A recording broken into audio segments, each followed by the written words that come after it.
Everyone, welcome to this channel. तो यहाँ पे आज मैं डिस्कस करने वाला हूँ एनटीए अभ्यास, जो आपका ऐप है उसमें से जो फुल सिलेबस के मॉक टेस्ट हैं वो हम यहाँ पे डिस्कस करने वाले हैं। इससे पहले भी हम ढेर सारे सवाल जो हैं डिस्कस कर चुके हैं, बहुत सारे सवाल डिस्कस कर चुके हैं एनटीए के। यदि आप अभी तक चेकआउट नहीं कर पाए उनको तो हमारे चैनल पर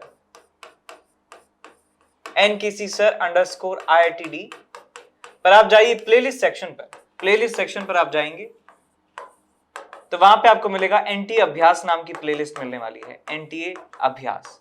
ठीक है, तो वो आप चेकआउट कर सकते हैं। उसमें ढेर सारे इंपॉर्टेंट सवाल हैं जो बहुत ज्यादा इंपॉर्टेंट होंगे जेईई मेन के लिए। ठीक है, तो आप जरूर प्रैक्टिस कीजिए उन सारे सवालों की। और हम दोबारा से अपना फेज 2 जो है इसका स्टार्ट करने जा रहे हैं। आगे चलते हैं अगले सवाल की तरफ। अ विसल सीटी of frequency 500 hertz tied to the end of a string of length 1.2 metre. 1.2 metre की एक स्ट्रिंग के कोने में इसको बांध दिया जाता है and it revolves at 400 revs per minute।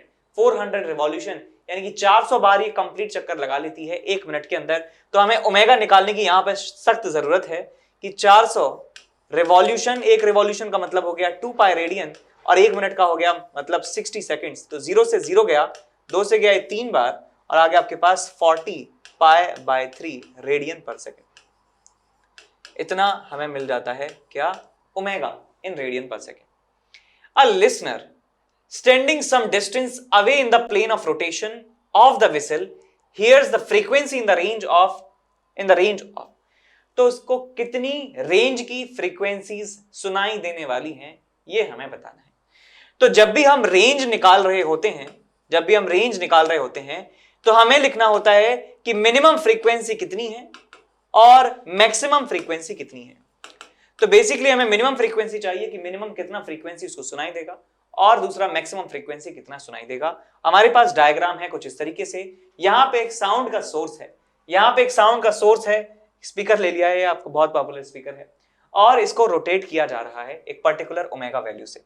Omega से इसको रोटेट किया जा रहा है। लेट्स से कोई फर्क नहीं पड़ेगा, एंटी क्लॉकवाइज ले लें चाहे आप क्लॉकवाइज ले लें।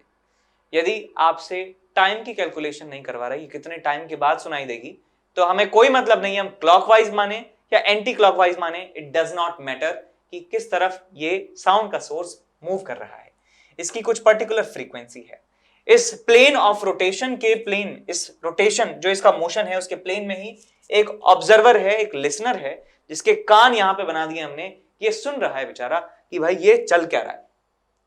तो आप क्लियरली देख सकते हैं कि जो लिसनर है वो रेस्ट पर है, लेकिन ये जो आपके पास सोर्स है, सोर्स का मोशन हो रहा है इसके रिलेटिव इसका मोशन हो रहा है। इसका मतलब जो फ्रीक्वेंसी उसको सुनाई देने वाली है वो फ्रीक्वेंसी अलग जो है ओरिजिनल से अलग फ्रीक्वेंसी सुनाई देने वाली है। अब मैक्सिमम मिनिमम निकालने से पहले एक बार देख लेते हैं कि एक पर्टिकुलर एंगल पर, मान लीजिए इस पर्टिकुलर पोजीशन में ये है हमारे पास, क्या है? सोर्स है। तो क्या हो रहा होगा? तो यहां पे मैं एक लीडिंग लाइंस यहां पे बना देता हूं कि ये हमारे पास एक हॉरिजॉन्टल लाइन मैंने बना दी है। हॉरिजॉन्टल लाइन यहां पे बना दी है, ये ऑब्जर्वर यहां है। एक वर्टिकल लाइन मैंने रेफरेंस के लिए बना दी है और यहां पर है ये आपका सोर्स। इस सोर्स को और इस ऑब्जेक्ट को ज्वाइन करने वाली लाइन, इस लिसनर को और सोर्स को ज्वाइन करने वाली लाइन यहां पे मैं ड्रॉ कर रहा हूं। क्योंकि हम वेलोसिटीज जो लेते हैं, velocity of source and velocity of observer, वो ऑब्जर्वर और सोर्स को ज्वाइन करने वाली लाइन के अलोंग कंपोनेंट लिखते हैं। तो यहां पे मैं एक लाइन बना रहा हूं जो ज्वाइन करती है इस स्पीकर को और इस लिसनर को। इसका जो वेलोसिटी है मैं कह सकता हूं कि इस सर्कल पे टेंजेंट के अलोंग होने वाली है। तो इसका वेलोसिटी होगा इस तरफ और ये रेडियस है r, इसका एंगुलर स्पीड है ओमेगा, तो ये होगा हमारे पास r ओमेगा के बराबर। अब बात करना चाहें एंगल की, ये एंगल मान लेता हूं किसके बराबर है? अल्फा के बराबर है। तो r ओमेगा का एक कंपोनेंट आ रहा है इस तरफ, r ओमेगा का कंपोनेंट हमें मिल रहा है, इस लाइन के अलोंग कितना? r ओमेगा कॉस अल्फा, तो आप देख सकते हैं कि इस लाइन के अलोंग देखिए, इस लाइन के अलोंग ये जो सोर्स है r omega cos alpha velocity से अप्रोच कर रहा है इस स्टेशनरी ऑब्जर्वर को। तो मैं यहां पे डॉपलर इफेक्ट वाला फॉर्मूला इस्तेमाल करने वाला हूं तो डॉपलर इफेक्ट से हम लिखेंगे कि जो अपेरेंट फ्रीक्वेंसी है is equal to original frequency, speed of sound VS, source move कर रहा है, पास में आ रहा है, तो यहां पे आएगा आपके पास माइनस में R omega cos of alpha, और ऊपर आएगा आपके पास 0। तो ये हमें वैल्यू मिलने वाली है अपेरेंट फ्रीक्वेंसी की।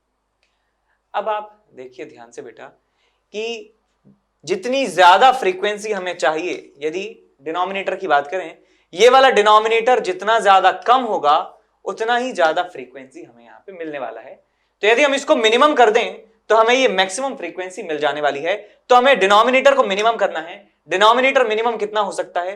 देखिए डिनोमिनेटर मिनिमम यदि चाहिए हमें, तो हमें इस क्वांटिटी को मैक्सिमम करना होगा। इस क्वांटिटी को मैक्सिमम कब कर सकते हैं? जब कॉस अल्फा अपनी मैक्सिमम वैल्यू पर हो। कॉस अल्फा मैक्सिमम कब हो सकता है? जब अल्फा की वैल्यू 0 के बराबर हो, यानी कि ये वाला जो एंगल है ये 0 के बराबर होना चाहिए, तब हो सकता है ऐसा। और ये एंगल अल्फा क्या है? अल्फा क्या है? Alpha is angle between velocity of source and line joining source and observer. तो ये एंगल है सोर्स और ऑब्जर्वर को ज्वाइन करने वाली लाइन और वेलोसिटी के बीच में। यदि हम कैसे भी इस एंगल को 0 कर दें, यानी कि जो लाइन सोर्स को ऑब्जर्वर से जोड़ती है उसी के अलोंग वेलोसिटी हो जाए, तो हम कह सकते हैं कि हमें मैक्सिमम फ्रीक्वेंसी मिल जाएगी। और सिमिलरली यदि मैं इस नीचे वाली क्वांटिटी को क्या कर दूं, मैं मैक्सिमाइज कर दूं, तो हमें मिनिमम फ्रीक्वेंसी भी मिल जाने वाली है। और वो कब हो सकता है? जब कॉस अल्फा की वैल्यू -1 के बराबर हो, यानी अल्फा की वैल्यू 180 डिग्री हो।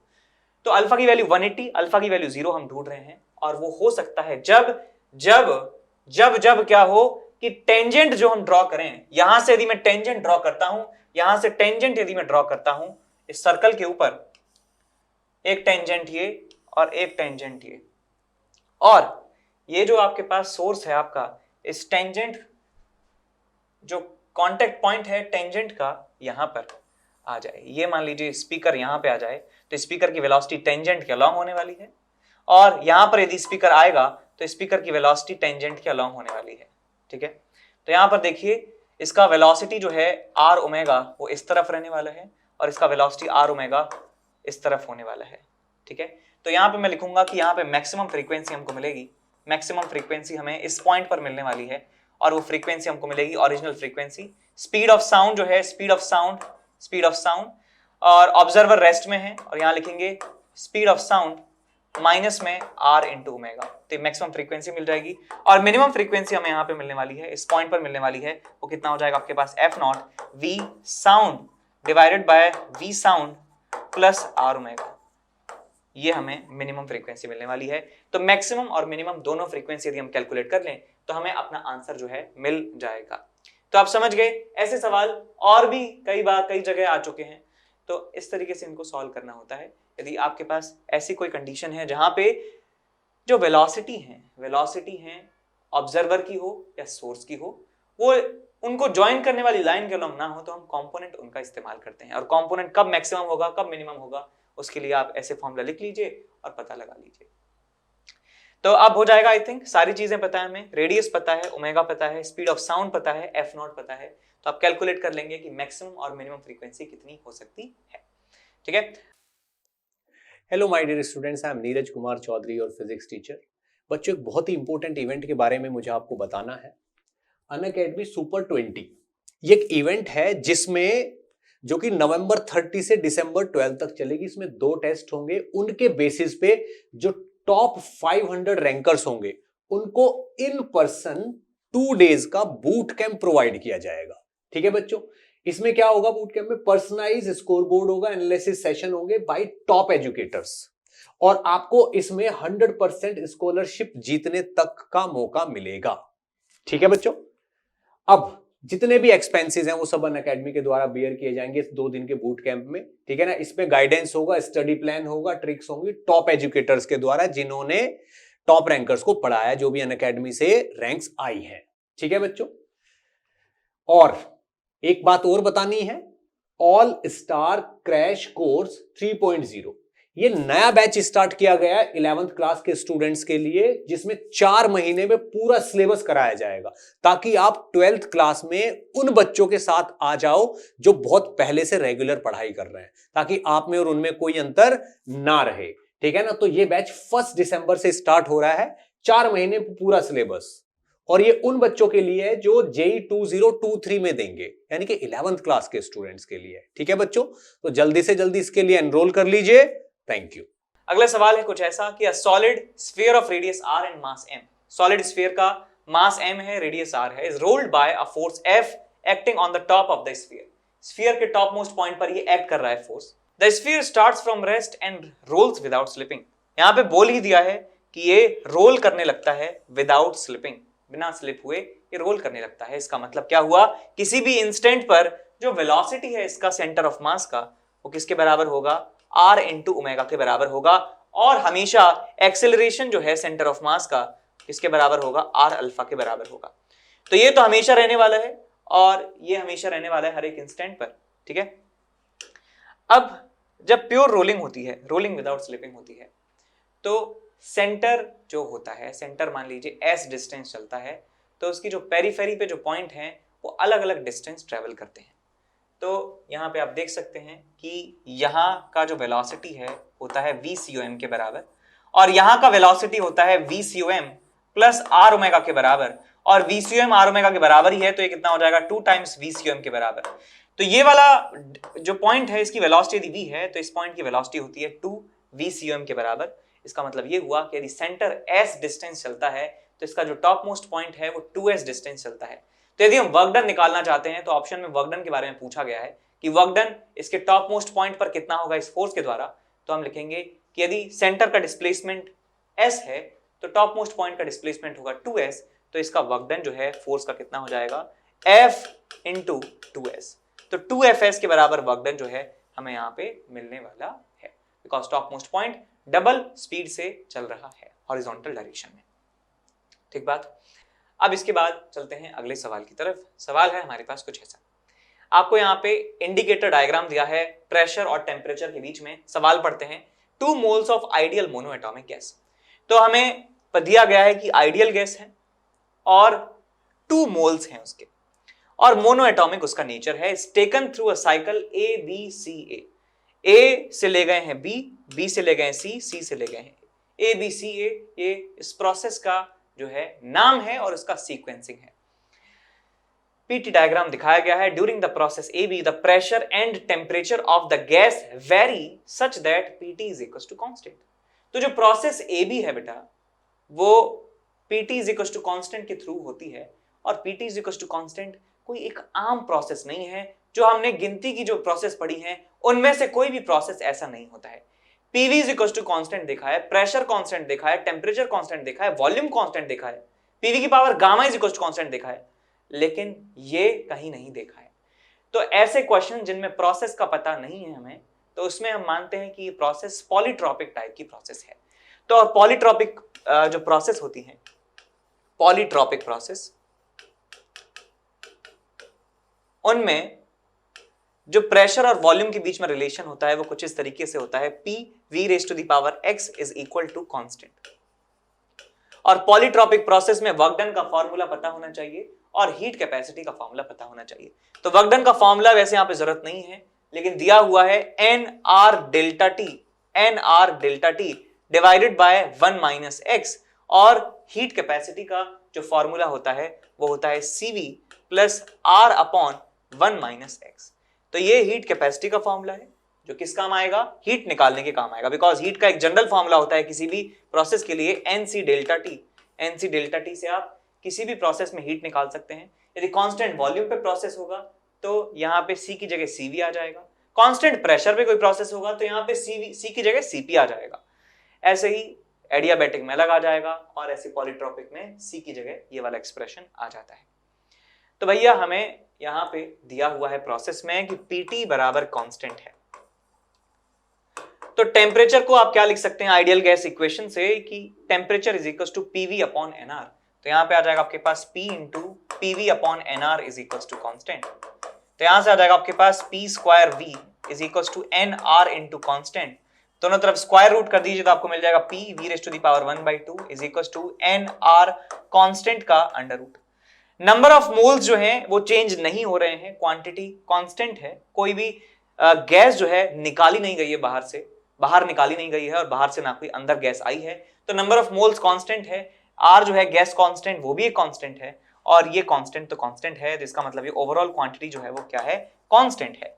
अब इस इक्वेशन को pv की पावर हाफ को कंपेयर करें हम यहां से pv की पावर x से, तो हमें x की वैल्यू मिल जाती है किसके बराबर, हाफ के बराबर वैल्यू मिल जाती है। इसका मतलब हम यहां से हीट कैपेसिटी निकाल सकते हैं, तो यहां से हीट कैपेसिटी निकालेंगे c is equal to cv, cv monatomic के लिए आ जाएगा 3/2 into r plus r upon 1-1/2, तो आ जाएगा आपके पास ये 2r, 2 and 3 3.5 कितना हो जाएगा आपके पास 7/2 इंटू r, 4/7 तो ये c की वैल्यू हमें मिल जाती है।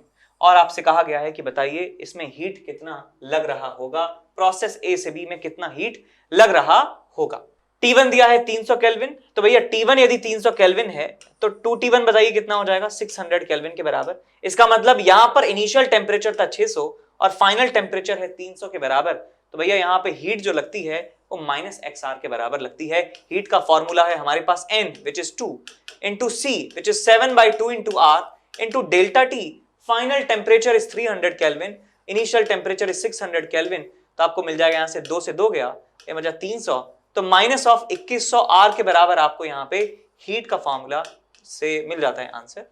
तो आपको बताना है कि यदि ये -xr के बराबर है तो x की वैल्यू कितनी होगी, तो x की वैल्यू होने वाली है 2100 के बराबर। 2100 will be the heat involved in this process A to B, ठीक है।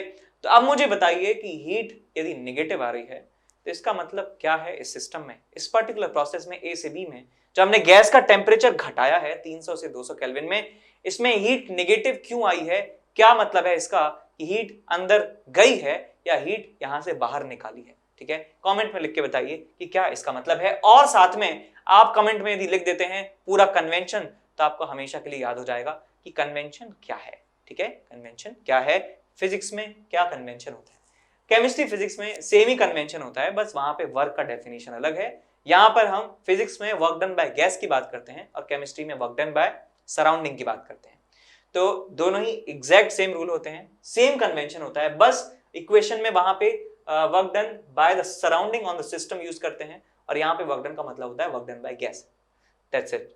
इसके बाद सवाल है हमारे पास ये, a uniform rod of mass m1 is hinged at its upper end as shown in the figure. A particle of mass m2 which is moving horizontally strikes the rod elastically at its midpoint. If the particle comes to rest after collision, then the value of m1 by m2 is equal to. तो एक classic collision का case है और हमें बताना है कि m1 और m2 का रेशियो क्या होगा यदि ये जो पार्टिकल है टकराने के बाद रेस्ट पर आ जाता है, रेस्ट पर आ जाता है। अब इस सवाल को समझेंगे और बारीकी से समझेंगे और फिर हम डिसाइड करेंगे कि हमें कौन कौन से कंजर्वेशन, कौन कौन से रूल्स यहाँ पर लगाने हैं और कौन कौन से नहीं लगाने हैं, ठीक है। तो यहाँ पर आप देखिए हमारे पास एक अरेंजमेंट है कुछ इस तरीके से कि रॉड कुछ इस तरीके से लगी है हिंज से, ऐसा यदि हिंज दिया है इसका मतलब क्या है कि रॉड ऐसे मूव कर सकती है, इस पॉइंट के अबाउट ये मूव कर सकती है आराम से, है ना। जब ऐसा हमारे पास हिंज आता है तो इसका मतलब होता है कि यार अब कोई पॉसिबिलिटी नहीं है इसके रोटेट होने की, ऐसे नहीं कर सकती है, बिकॉज हमें एक मूविंग मैकेनिज्म चाहिए जिसकी वजह से हो पाएगा। तो आपने देखा होगा कि ऐसे क्वेश्चन जो होते हैं उनमें कभी ऐसा आता है कभी ऐसा आता है, तो इसका मतलब यही है कि इस वाले केस में इस तरह के हिंज में इसका जो रोटेशनल मोशन है वो जो है वो नहीं हो पाएगा और यहाँ पे हो सकता है रोटेशनल मोशन रॉड का इसी प्लेन। तो यहाँ पे डायग्राम बना देते हैं, एक हमारे पास रॉड है और रॉड से जस्ट टकराने से पहले ये जो पार्टिकल है इसका मिड पॉइंट है, मिड पॉइंट पे टकराने वाला है ये जो पार्टिकल है, ये इतना करीब आ चुका है और इसके पास जो स्पीड है वो v के बराबर है, इसका मास जो है m2 के बराबर है, रॉड का मास है m1 के बराबर। रॉड जो है रेस्ट में है, रॉड जो है एट रेस्ट। तो दोस्तों जब दो ऑब्जेक्ट टकराएंगे आपस में तो क्या होगा, तो हम जानते हैं कि जब दो ऑब्जेक्ट टकराते हैं तो उनके बीच में एक नॉर्मल रिएक्शन लगने लगता है और नॉर्मल रिएक्शन जो है वो सरफेसेस के परपेंडिकुलर लगता है। तो आप यहां देखिए ध्यान से फ्री बॉडी डायग्राम को, फ्री बॉडी डायग्राम ध्यान से देखना एकदम। ये हमारे पास एक रॉड है जो इस तरीके से एक प्लेन है, हमारे पास ये लाइन बन रही है, और यहां हमारे पास है एक इस तरीके से एक पार्टिकल जो मैंने बड़ा करके दिखाया है। अब नॉर्मल रिएक्शन इनके कॉमन नॉर्मल के अलोंग लगने वाला है, कॉमन नॉर्मल के अलोंग लगने वाला है, यानी कि इस लाइन के अलोंग फोर्सेस लगने वाले हैं, और फोर्स लगेगा इस पर इस डायरेक्शन में, लेट्स से n के बराबर फोर्स, और इस रॉड के ऊपर भी फोर्स लगने वाला है, इस तरफ फोर्स लगने वाला है, इक्वल एंड ऑपोजिट फोर्स लगेंगे, और बहुत ही कम ड्यूरेशन के लिए, ये भी आप जानते हैं, बिकॉज हमने बॉल फेंका दीवार पे, चट पट्ट से जो है काम हो गया, पट्ट से जो है रिजल्ट हो गया, बिफोर कोलिजन आफ्टर कोलिजन में बहुत ही कम समय लगा है, ठीक है। तो बहुत कम समय के लिए ये फोर्स लगने वाला है, और उसके बाद कांटेक्ट लूज हो सकता है, और लूज नहीं होगा तो ये चिपक भी सकते हैं, वो डिपेंड करता है कि कोफिशिएंट ऑफ रेस्टिट्यूशन इनके बीच में कितना है, किस तरीके के मटेरियल से बने हुए हैं ना। आटे की बॉल होगी तो चिपक जाएगी, चिपक भी सकती है, और यदि मान लीजिए कोई पत्थर की मेटल की बॉल है तो ये नहीं चिपकेगी। ये हमारा इस तरीके से लगा हुआ है। तो आप देखिए बेटा, इस फोर्स की वजह से एक मूवमेंट हमें मिल रहा है, एक टॉर्क हमें मिल रहा है। यदि मैं इस पार्टिकल को अभी भूल जाता हूं एक बार के लिए, तो इस पॉइंट के अबाउट एक टॉर्क हमें मिल रहा है, ये फोर्स है, और ये लीवर की लेंथ है, परपेंडिकुलर लेंथ है। तो ये जो है रॉड, ये चल तो सकती नहीं आगे, ये इसको यहां से तोड़कर बाहर तो नहीं आ सकती है, लेकिन ये रोटेट हो सकती है इस तरीके से। तो हम यहां पे समझ जाते हैं, बिकॉज इस इंपल्सिव फोर्स का एक टॉर्क हमें मिल रहा है। इंपल्सिव फोर्स समझ गए कि इंपल्सिव फोर्स जो बहुत ही कम समय के लिए ज्यादा अमाउंट के फोर्स लगते हैं, उनको इंपल्सिव फोर्स कहा जाता है। तो इंपल्सिव फोर्स की वजह से यहां पर एक टॉर्क आ रहा है, तो कह सकते हैं इंपल्सिव टॉर्क यहां पे मिल रहा है, और उस इंपल्सिव टॉर्क की वजह से इसका रोटेशन संभव हो पाएगा, और ये रोटेट करेगा भी, साफ लग रहा है कि ये रोटेट करेगा। तो इसका रोटेशन यहां पे स्टार्ट हो जाता है। और इसके साथ क्या हुआ है, इसका वेलोसिटी इस तरफ था, इसके ऊपर फोर्स लगा है इस तरफ, तो इसका मतलब एक रिटार्डेशन जो है फेस करेगा, रिटार्डेशन जो है फेस करेगा, और इसकी जो स्पीड है वो कम होने वाली है। डेफिनेटली इसकी स्पीड कम होगी, बिकॉज एक रिटार्डेशन यहां पे लग रहा है, रिटार्डेशन हो रहा है। समझ गए ना कि इसका वेलोसिटी इस तरफ था और इसके ऊपर फोर्स लग रहा है इसके ऑपोजिट डायरेक्शन में।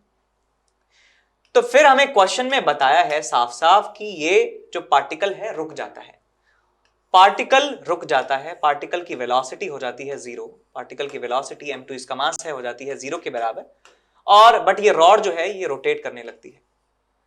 तो जब सिर्फ रोटेशन हो रहा है तो आपको एंगुलर स्पीड ओमेगा जो है अज्यूम कर लेनी है, और ओमेगा एंगुलर स्पीड से घूमेगा तो इसके मिड पॉइंट की वेलोसिटी बता सकते हैं, बिकॉज हमने पढ़ा है कि जब रिजिड बॉडी जिनका एक्सिस फिक्स्ड होता है, जब वो रोटेट करती हैं तो उसके हर एक पॉइंट का जो वेलोसिटी हम बता सकते हैं सिंपली आर ओमेगा से। तो इस एक्सिस से यहां का डिस्टेंस है l/2 के बराबर, तो इसका वेलोसिटी हो जाएगा l/2 ओमेगा के बराबर। जस्ट आफ्टर कोलिजन है, जस्ट बिफोर कोलिजन है, और ड्यूरिंग कोलिजन मैंने बता दिया। अब जो है आप क्या करने वाले हैं, आप लगाएंगे यहां पे कोफिशिएंट ऑफ रेस्टिट्यूशन वाली इक्वेशन कि ये वाला जो पॉइंट है इसका velocity final after the collision इतना है, पहले कोलिजन के इसका आफ्टर द कोलिजन इसका वेलोसिटी जीरो हो गया है, और पहले इसका वेलोसिटी जीरो था, इसका वेलोसिटी v था। तो मैं यहां पे कोफिशिएंट ऑफ रेस्टिट्यूशन की इक्वेशन लगा रहा हूं, that coefficient of restitution 1 is equals to velocity of separation, velocity of separation कितना है l/2 omega minus zero divided by velocity of approach, velocity of approach कितना है v के बराबर। यदि आपको डाउट है कि velocity of separation velocity of approach कैसे लिखते हैं, तो आप हमारे प्लेलिस्ट सेक्शन में जाइए, और जेईई मेन क्रैश कोर्स वाले सेक्शन में हमने कोलिजन के ऊपर एक बहुत ही डिटेल वीडियो बनाया हुआ है, जिसमें head on collision, oblique collision, सारे तरह के कोलिजन जो है बेसिक लेवल से लेके जेईई एडवांस लेवल तक जो है कवर करवाया हुआ है। तो जरूर चेकआउट कीजिए, जरूर चेक कीजिए ना, ठीक है। कमेंट में लिंक लिखना, लिंक मांग देना यदि आपको नहीं मिलता है तो, है ना, कमेंट में लिख देना कि लिंक दे दो सर, तो लिंक भी आपको मिल जाएगा। तो v इज इक्वल टू मिल जाता है l/2 ओमेगा के बराबर आपको यहाँ पे रिजल्ट। और दूसरी बात हमने आपको बताया था कि रॉड के ऊपर एक टॉर्क लग रहा है, रॉड के ऊपर एक टॉर्क लग रहा है, और टॉर्क की वजह से इसका रोटेशन स्टार्ट हो जाता है। लेकिन यदि मैं बात करूं रॉड प्लस इस पार्टिकल की, यदि मैं बात करूं रॉड प्लस पार्टिकल की, यदि मैं बात करता हूं इस पूरे सिस्टम की, तो इसका टॉर्क इस डायरेक्शन में क्लॉकवाइज सेंस में, लेकिन उतना ही टॉर्क इस ऑब्जेक्ट के ऊपर, इस बॉल के ऊपर भी लग रहा है एंटी क्लॉकवाइज सेंस में। तो हम कह सकते हैं कि इस पूरे सिस्टम के ऊपर जो टोटल टॉर्क है जीरो के बराबर है। यदि बात करूं सिर्फ इसकी रॉड की, तो टॉर्क है क्या, जवाब है हाँ टॉर्क है। सिर्फ इसकी बात करूं इसके ऊपर टॉर्क है क्या, बिल्कुल है टॉर्क। लेकिन पूछनी थी पूरे सिस्टम के पास टॉर्क है नहीं, तो आंसर आएगा नहीं। पूरे सिस्टम के ऊपर टॉर्क टोटल 0 हो जाता है, बिकॉज इसके पास टॉर्क जिस डायरेक्शन में है उसके ऑपोजिट डायरेक्शन में इसके ऊपर टॉर्क है, फोर्स बराबर है, परपेंडिकुलर डिस्टेंस बराबर है, तो टॉर्क डायरेक्शन में ऑपोजिट है, मैग्नीट्यूड में सेम है, तो टोटल टॉर्क हो जाएगा 0। और टॉर्क यदि 0 है तो angular momentum before and after collision जो है बराबर रहने वाला है। तो एंगुलर मोमेंटम जो है कंजर्व यहां पे मैं करवा सकता हूं, L initial is equals to L final. और यही करना होता है मैक्सिमम क्वेश्चंस में जो कोलिजन के पूछे जाते हैं, जेईई मेन में पूछे जाते हैं, उनमें यही करना होता है कि एंगुलर मोमेंटम कंजर्व करवाना होता है। ठीक है, इस तरह के सेटअप में है ना। सेटअप यदि अलग आ गया, आपकी किस्मत बहुत खराब है, तो हो सकता है कि कुछ अलग तरीके से करना हो, लेकिन मैक्सिमम क्वेश्चंस में जो है एंगुलर मोमेंटम कंजर्वेशन लग जाता है। तो यहां पे मैं लिखूंगा एंगुलर मोमेंटम इनिशियल पूरे सिस्टम का, तो आ जाएगा आपके पास m2 into v into L/2, एक क्लॉकवाइज सेंस में एंगुलर मोमेंटम है, is equal to final angular momentum. Final इसका सिर्फ प्योर रोटेशन हो रहा है, तो मैं I ओमेगा लिखूंगा। I is m1 L square divided by 3 into omega, omega को लिख सकता हूं यहां से 2v बाय L के बराबर। तो भाई यहां से L से एक L गया, दूसरे L से दूसरा L गया, और आपको यहां पे V से V भी कैंसिल आउट हो जाता है। So m2 divided by 2 is equals to 2m1 by 3 आपको मिल जाता है। 2 को उधर ले जाइए तो मिल जाएगा 4, और यहां से आपको मिल जाएगा क्या, पूछा क्या है, m1 by m2। So m1 by m2 will be equal to 3 by 4, या कह सकते हैं 0.75। तो ये रेशियो हमें मिल जाता है मासेस का, यदि इस पर्टिकुलर कंडीशन को फॉलो किया जाए तो m1 by m2 is equals to 0.75 या 3 बाय 4 लिख सकते हैं।